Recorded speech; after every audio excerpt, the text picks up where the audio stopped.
Hey, thank you so much for watching this. I thought, I get so many questions from my clients about what they need to do to get their house ready for sale. So if you like this content, if you like anything real estate really in mid-Michigan, please like and subscribe my YouTube channel, and that would be wonderful.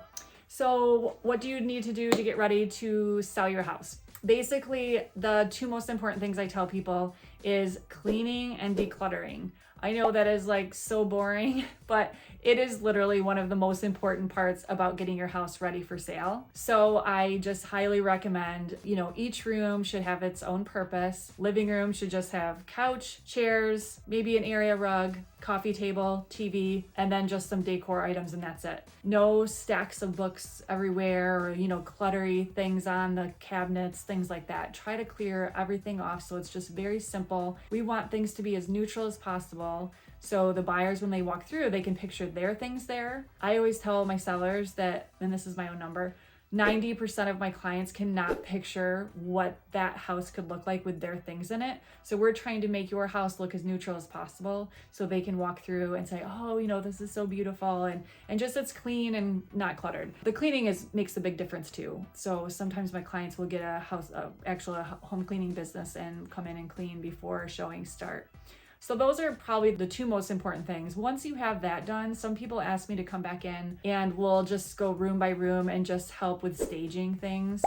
Sometimes it's tricky when they have lots of furniture. I have some clients that have too much furniture in a room and it could look so much more spacious, but it doesn't. So usually, I definitely would talk to your real estate agent and talk through like each room and what needs to be done. Because sometimes when you live in a house a really long time, you kind of forget about that stack of books that has been sitting there forever. But from a new eye, when I'm looking at something from a new perspective, I can see that and we can kind of tweak it and make it look a little bit better. The staging part makes a big difference. Another thing, once like a kitchen, for example, lots of people have so many things on their countertops, which is totally fine on a daily basis. I mean, we use everything, but when you go to sell your house, we recommend everything off the cupboards, except for me. I just tell people, except for the things that you use on a daily basis, or like your coffee maker and things, your knife block, leave those on the countertops. And then just add a little bit of color. Like we always will add, if my clients don't have it, like a bowl of lemons on the countertop. In the photos, it looks amazing.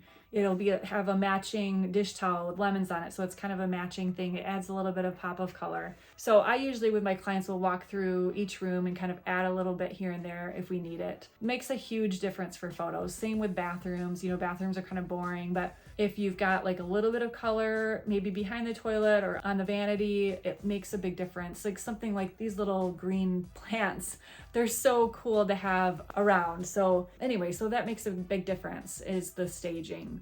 Those three things. And the other thing I always tell people is, so many people are asking if they should update their entire kitchen or bathrooms. And right now I'm telling them no. I guess, it depends on what time of year and what your market is like. But we here in Michigan have such a seller's market right now that sellers are really able to get away with a lot of things that they haven't been able to in the past. Yes, we want to make it look better. So if they've got really outdated cabinets, sometimes they'll paint them. Not always, but usually, just because there's not a lot of houses to choose from, buyers are not super picky. So we go through and we pick out the things that are going to make the most impact for the least amount of money. So lighting fixtures are a good example of that. Paint.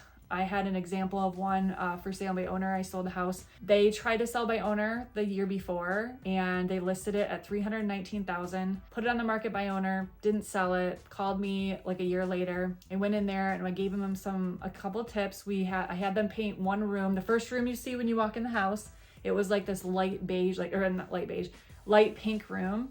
And so I told them it's like $700 to paint this enormous room.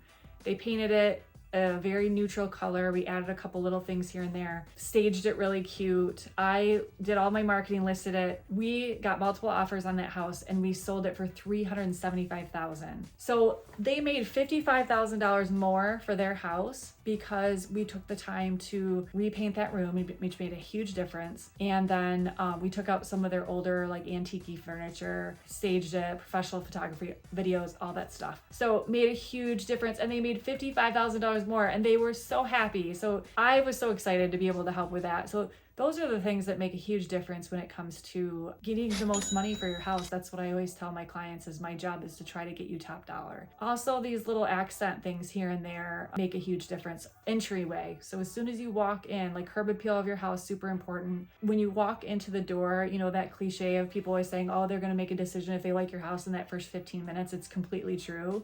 So if you don't have any money or you don't have any time, focus on that first 15 seconds of experience walking into your house and look and see what's there, like a front welcome mat. Like I have a whole bunch that I give to my clients as staging. So that's their first experience. Like in the fall, you put mums out. In the summertime, flowers, really colorful flowers. It makes a really big difference.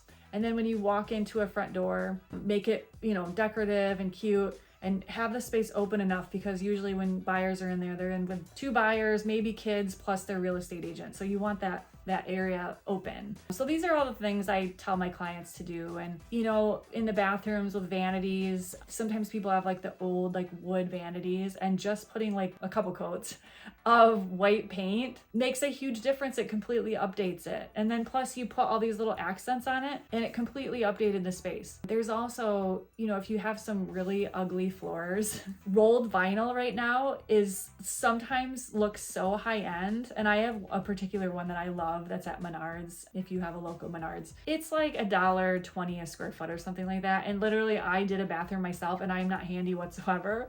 You just cut it and you put it under, and then you put the quarter round back on, and it's like all new flooring. It's waterproof. It was amazing. So there's so many things like that you can do, like DIY, that's affordable, and it will make a huge difference with how much money you get when you go to sell your house. So those are probably my top tips for selling right now. But if you ever have any questions or you want more information about selling, please reach out to me. My website's missylord.com. It's got all my contact information. I'm here to help 100%. Reach out to me anytime. And thank you so much if you've gotten to the end of this video. Have a great day.